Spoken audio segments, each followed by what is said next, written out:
Hello everyone, my name is Caroline and today we are going to be doing something a little different. So I'm a professional artist. I graduated from art school and I never focused on digital art. I've never really had the tools to try it out. But for Christmas one year when Procreate was like the new cool thing, I asked for an iPad mini just so I could dabble, and I got it and I got Procreate and I started making little things just to kind of learn, and it was a hard learning curve. It is very different than physical, like on paper stuff. There's so many more things to it. And when it comes to physical art, my whole artist statement was about like how perfection is like impossible to achieve, so you should embrace the imperfections. And it's like my art is very messy and you can tell that it's handmade, right?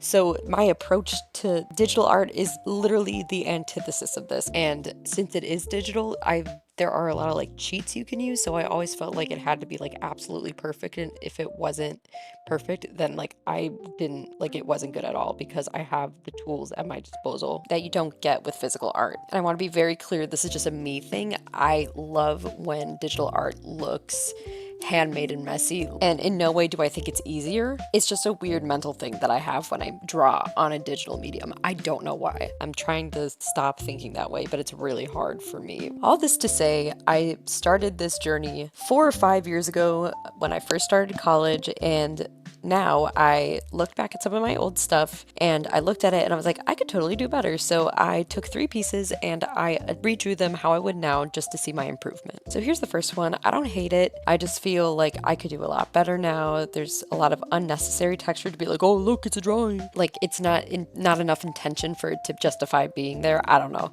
I don't think it's bad, but you know. And here's the redraw. Now, right away, you can tell the shape language is way more confident, more stylized, more dramatic. I changed the composition just a little bit. I changed it to my original idea. In the original, I wanted to have these fish around her head, but I was having a hard time doing it, so I wanted to try to do it now. And let me tell you, we fought, we battled. Me and these fish, we did not have a good time together. I am really struggling. I don't know why. And usually what I do is if I'm struggling with something and I can't draw it, I just either give up and like try something else. But this time I was like, no, I'm gonna do it. I'm gonna put something here. And as you can see, gave up on the fish because I was like, this sucks.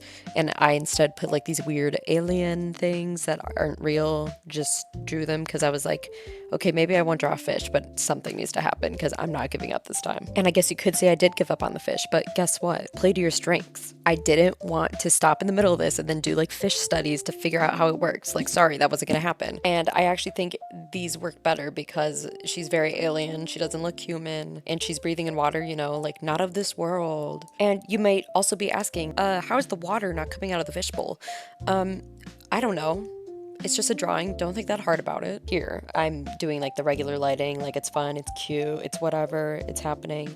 But then halfway through, I'm like, you know what? This could be even more dramatic. So I gave her under lighting, so the light is coming from under her head. I don't know where the light source is from. Maybe the water, maybe her boobs. I don't know. You figure that out. So first time doing this underlighting. Never have drawn that before. I think it turned out really good for a first time. Actually, it is good. Shut up. And also a new time trying a new shading method, not just the lighting. I found this tutorial that was super helpful, that really helped things click for me when it comes to like masking layers and stuff like that. I'll put her name right here. Boom, that's her name. Really good tutorial, really great channel, really great art. I recommend you check her out. And before that, I mostly ignored blending modes and masking layers and stuff like that. So big step for me. Currently in the video, I'm blending out the lines because I thought they were too harsh with the type of shading I was going for. And at this point, I'm like, she could use more contrast.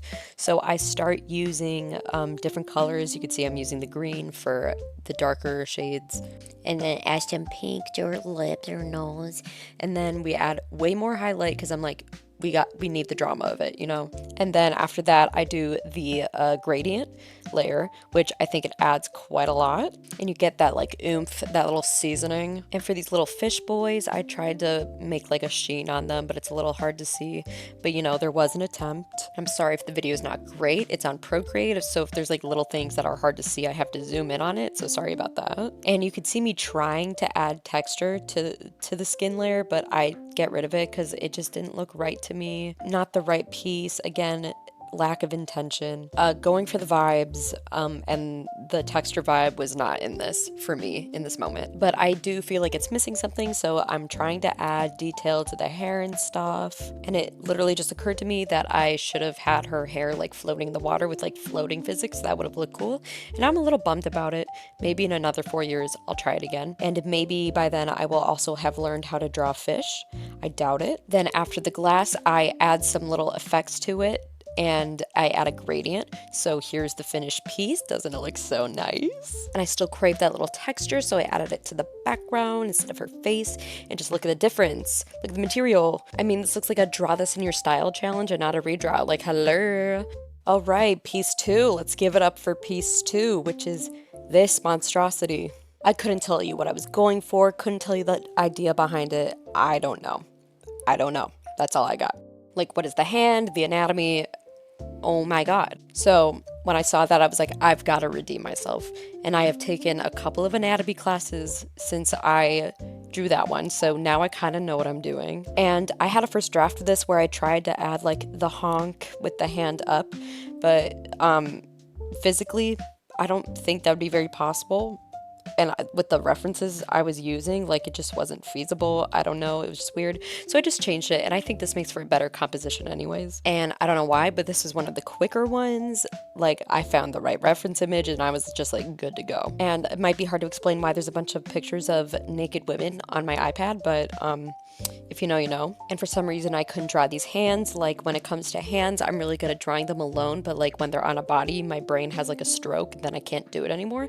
So there's that. And I'm not afraid to admit that the reason there are socks on the original one is because I didn't know how to draw feet. I'm not gonna lie to you and say I'm that much better now, but, you know, be responsible, cover them dogs up. And in a similar vein, that's why there's a sensor bar on her coochie, because, it was too late in the game to worry about it because something looked wrong with the anatomy and where the legs were, and I didn't want to redo it and deal with fixing that, so sensor bar. And when I showed it to my boyfriend, he was like, why does she have a penis? And I was like, you know what?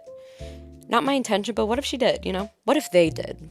What if they had a penis? It's not affecting your life, so leave it alone. Also, I realize I'm talking a lot about naked people in this section of the video, so I'm gonna stop doing that. I'm doing very basic shading right now, just lights and darks, using a multiply layer with the same color and a screen layer, again with the same color. And I feel like I wanted to fill more space in the background, so I added like the BAM thing and like a callback to the honk. And I'm going back in that same multiply layer, and this time I'm using different color variations. Same with the screen. I'm adding blue to the shadows, yellow to the highlights, you know, cool shadows, warm highlights. And I'm just gonna keep layering those until I feel satisfied with the outcome, you know, adding more contrast. And this time I tried something different with the line art where I alpha locked it and then I changed each color to a darker shade of the flat color. And then I multiplied it and then I overlaid it with either black or purple, one of those. Yeah, but the rest of this is literally just me layering shadows and highlights over and over again. And then when I'm done with that, I'm going in and with each part of the body, I'm doing a gradient layer. And it just pushes the picture forward that much more, makes it more spicy and delicious. And I remember when I was doing this part, I thought the sensor looked weird. I thought I was spelling it wrong. I wasn't. But anyways, here's the final piece. I think it turned out really nice. I'm really proud of it, especially the side by side. You can really tell the improvement is there. Just everything in general is just better. And for the final one, we have this one, which I drew when I was very depressed my freshman year of college. So fun. And just a disclaimer, I am completely fine. I am just dramatic. Now, to start off with this one, I did want the pose to be more dynamic and more eye-catching, because in the other one I looked a little dead on the inside, which at the time I was feeling a little dead on the inside, so like kudos to me for capturing that. But, you know, doesn't make for a great fun piece, which I was trying to go for. Fun, I use loosely. I'm also using a current picture of myself, which comparing the two, Not a lot has changed. Same hair, pretty much same glasses. Good to see that I am growing as a person. And as you can see, I'm having a little bit of trouble with the sleeve of that hand. The hand itself also had trouble with. I'll get into that later. I also added another classic cartoon BAM. It was not on purpose with the other one. I just, you know, shooting your head, explosion. I thought it made sense. Now we're moving on to line work. Again, struggling with that hand. I come back to it later. I start doing the rest of the body, lining the eye. And this is another fun example of things I do differently when it comes to traditional drawing. I rarely do line work. Well, I do. It's just I usually do a sketch and then I either paint or draw over the sketch. I only do color first and then I do line art after that on top of the color work. I become a completely different artist for some reason when I do digital art, so that's fun. Okay, this is where I start having trouble with the hand. I mean, I was already having trouble, but this is where I'm like, okay, I'm gonna nail it. This is the time, this is the moment. And the reference I'm looking at is a picture of myself, but I had to use two different references because I didn't want to cause alarm when I was taking the picture because I was with my siblings at the time. So I took two different pictures. But yeah, this is me redrawing it over and over and over again. And then at some point I'm just like, what am I doing? For some reason I cannot draw hands with bodies, but I can draw them really well, like separately. So I'm trying to completely redo it and it's taking a lot. And I'm like, no. So I only draw the hand. I do a new layer and then I only draw the hand because I'm like, I don't know what's going on, but I just have to get the hand to look better. I don't know what's happening. So I just do a separate hand completely. And it worked though, because it looks so much better. Like, oh my God. And then I just make it smaller and put it where it's supposed to go. So it fits with the rest of the body. And then I do the line work over it. And then I have to fix the sleeve because it's doesn't make sense anymore. But I fix it and it looks so much better. And then I start coloring it in. I use very similar colors to the original. Not exactly the same. I wanted them to be a little bit brighter, a little bit more fun. And then here, this is me trying to get the shading right. And usually this is what I'm doing here. I try using the multiply tool with the same color as the skin tone, but it wasn't dark enough for it to be a dramatic shadow, so I use this blue color instead. And I think it added a lot more depth and color variation, just makes the composition more interesting overall. And I didn't want to go overboard with it because I was scared I would start looking like an alien. And then this is where it starts to look really cool. After I'm done with the shadows, I go to the screen layer and then add highlights and then put a gradient over the face and it just comes to life. And I don't think I have a lot more to say, so I'll just let the video play. I'll shut up. You can finally just watch and enjoy and relax and stop listening to my annoying voice. So here is the rest.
The final reveal, ta-da!